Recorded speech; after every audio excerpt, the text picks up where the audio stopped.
सन 1311 हिजरी मुताबिक 1894 ईस्वी में नदवतुल उलमा की तहरीक उठी थी। नदवतुल उलमा जिसका बहुत बड़ा इदारा लखनऊ के अंदर दारुल उलूम, और उसके जो बुनियादी 6 आदमी जिन्होंने उस तहरीक की दावत दी थी उसमें मौलाना सनाउल्लाह अमृतसरी थे।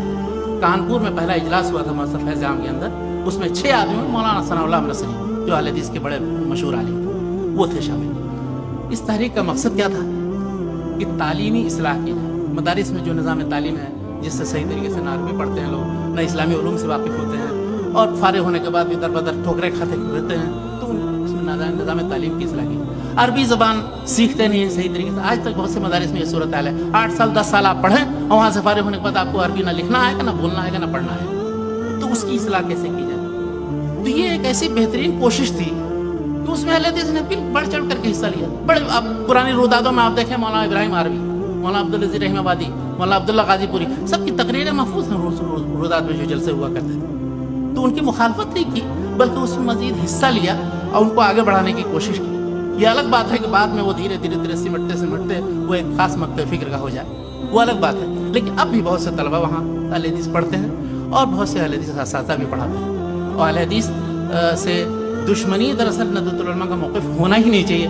और अगर किसी उस्ताद या किसी शख्स की तरफ से इस तरह की बातें हुई हैं तो ये दुरुस्त नहीं है, उनके अपने मनहज के खिलाफ है। खुद मौलाना अबुल हसन नदवी रहमतुल्लाह अलैह वो बराबर एतराफ़ करते थे अहलुल हदीस का।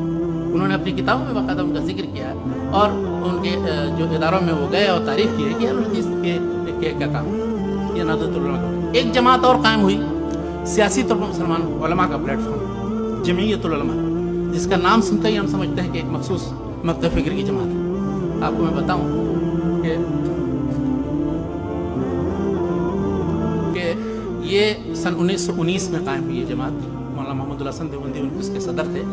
मौलाना सनाउल्लाह अमृतसरी कासिमी हैं, दारुल उलूम देवबंद के फारिग हैं, ये भी मैं आपको बता दूँ। वो भी उसके मुअस्सिसीन में से जमीयतुल उलमा, और एक अरसे तक बहुत से अहले हदीस उलमा उसमें शामिल रहे और उसकी सदारत की जमीयतुल उलमा की। उसमें आखिरी आलिम जो थे मौलाना अब्दुल वहाब आरवी उसके सदर थे, जिन लोगों को हम लोगों ने देखा भी। तो ये सियासी तौर पर मुसलमानों की एक आवाज़ होनी चाहिए, उलमाए किराम का एक मुत्तहिदा मौक़िफ़ होना चाहिए। जमीयतुल उलमा कायम करने वालों में अहले हदीस शामिल। जमात इस्लामी की मिसाल लीजिए, सन 1941 में मौलाना मौदूदी ने दावत दी कि दीन की दावत का काम मुत्तहिदा तौर पर करने के लिए हम किस तरह से सारे उलमा को इकट्ठा करें और बजाय कि हम फिक़ही इख्तिलाफ़ात में मुब्तला हों, दीन की दावत का असल काम हम करें। चुनांचे उन्होंने जिन लोगों को बुलाया सन 1941 में, उसकी रिपोर्ट में आप देखिए मौलाना अताउल्लाह ने भोजानी, मोहम्मद इसाक भट्टी और बहुत से उलमा उसमें शरीक हुए बाक़ायदा। ये अलग बात है कि बाद में लोगों को इख्तिलाफ हुआ उसके मनहज से, बहुत से लोग के बाद में उलमाए किराम शामिल हुए, मौलाना अब्दुल गफ्फार हसन रहमानी और मौलाना मसूद आलम नदवी, सब अहले हदीस उलमा उसमें शामिल रहे। और अभी तक बहुत सी तहरीरें मोहम्मद आसिम हद्दाद वगैरह सब अहले हदीस उलमा की शाये करते हैं जमात इस्लामी वाले। तो ये अहले हदीस ने उसमें भी हिस्सा लिया।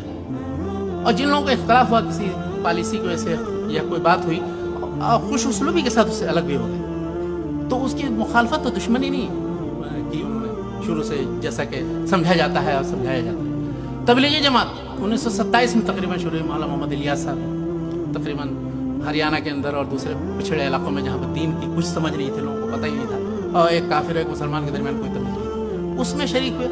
उसमें उस वक्त जो उन्होंने तहरीक चलाई उसमें भी बहुत से अहले हदीस उलमा शामिल हुए और वो तफरीक करते भी नहीं थे। उनका मकसद सिर्फ ये था कि सारे उलमा जो हैं तबलीग व दावत का काम करें, सिर्फ पढ़ने पढ़ाने के लिए जो मदरसे में बैठे हुए हैं और इससे इस्लाह का काम सही तरीके से नहीं हो रहा, वो काम करें। चुनांचे उनके साथ बहुत से, अभी जाइए आप इंग्लैंड चले जाइए या हिंदुस्तान में देखिए, पाकिस्तान वगैरह में बहुत से लोग अहले हदीस उसमें शामिल थे और रहे। ये अलग बात है कि जब उनको मुख्तलिफ जगहों पर जाने और उनके साथ घूमने का मौका मिला, अब वो जब किसी तरह का कोई सवाल करते हैं, कुछ पूछते हैं, कोई इश्काल पेश आता है, तो उनको पसंद नहीं करते हैं उनके उलमा, और फिर धीरे धीरे इन लोगों की रहनुमाई हो जाती है, कुरान हदीस की तरफ पढ़ लेते हैं तो हकीकत समझ में आती है, छोड़ देते हैं जमात। ऐसी बहुत सी मिसालें मौजूद हैं। लेकिन कहना यह है कि इन लोगों ने इन जमातों की मुखालफत नहीं की और उनकी कोई दुश्मनी के पहलू से अहले हदीस ने कोई मौक़िफ़ इख्तियार नहीं किया। वो हमेशा हक़ की तरफ दावत देते हैं, हक़ का जिक्र करते हैं, हक़ बयान करते हैं, रसूलुल्लाह सल्लल्लाहु अलैहि वसल्लम की सही हदीस में आया क्या है वो बयान कर देते हैं। ये उनका काम होता है। इसलिए